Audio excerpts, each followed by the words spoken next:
دموع هذه الأم وحرقة قلبها على طفلها تدين كل من تلاعب بحياة موسى ودعا نبأ مقتله غير عابئ بمشاعر والديه المريضين. موسى خضر السلامي مواليد 1998 خرج ليلعب مع أصدقائه قرب منزل جدته وأصيب بطلق ناري مجهول المصدر كما أشارت والدته ريا محمد الملحم. احنا ساكنين بخان أرنبة، مقيمين بخان أرنبة، ونزل يعيد بيت سته بالحارة. نزل من خان أرنبة على الحارة يعيد ببيت سته، واحنا بالخان أرنبة جانا الخبر انه ابنك تقوس، وبعثونا اياه بسيارة اجرى على خان أرنبة. نازلين على الساحة يعيدوا، فجأة ما بيحسوا الا في جايهم رصاص. منين اللي جاهم رصاص ما بنعرف. في وجود للأمن للجيش بهذيك المنطقة؟ نحن عندنا ما في شيء، ما في. نهار عيد ونازلين من التربة يعيدوا الأولاد بساحة العيد. وبعيدا عن الحقيقة والحدث تم التجيش إعلاميا وعلى عكس الصورة الحقيقية التي باتت مكشوفة. مقتل طفل في 12 من عمره في منطقة درعا جنوب سوريا إثر تعرضه لعيار ناري في الرأس. وتظهر اللقطات التي لا يمكن بثها بالكامل نظرا لفظاعتها تظهر والد الطفل موسى خضر الوادي وهو يحمله على كتفه قبل مفارقته للحياة متأثرا بإصابته البالغة.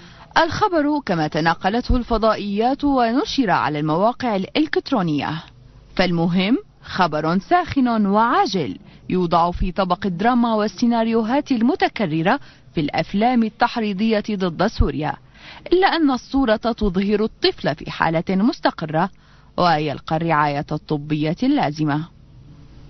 أنا غازي الملحم خال الطفل موسى خضر سلامة الوادي، والطفل الحمد لله طيب بخير وسلامة، ونحن بنكذب الدعايات الإعلامية الثانية مثل الجزيرة ومثل العربية على أن الطفل ميت وطالعوه بجنازة، والحمد لله هذا الطفل قدامنا موجود وبخير وسلامة. المريض موسى سلامة الطفل وصل لعنا حوالي الساعة 5:30 المساء، محول من مشفى خاص. المريض مصاب بطلق ناري، عيار ناري بالرأس، سبب أذية في المنطقة الجدارية اليسرى، فأدت إلى خزل شقي أيمن بالجسم. تقييمه العصبي ممكن نقول هو فوق الوسط. حالة الطفل موسى سلامة مستقرة؟ حاليا فينا نقول مستقرة.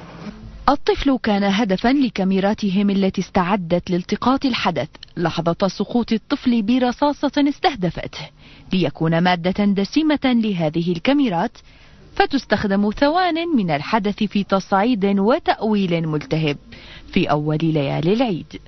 الله ياخذ لي حق ابني يا رب من اللي قتله، يا رب اللي ضرب ابني يا رب ينضرب مثل ما انضرب ابني ومثل ما عوق ابني، إن شاء الله بشوف فيه يوم. حياة الطفل كادت أن تسلب منه لمجرد أن اختارته رصاصتهم لتغذية حقدهم وإشعال نار فتنة لن تحرق إلا أجسادهم الآثمة.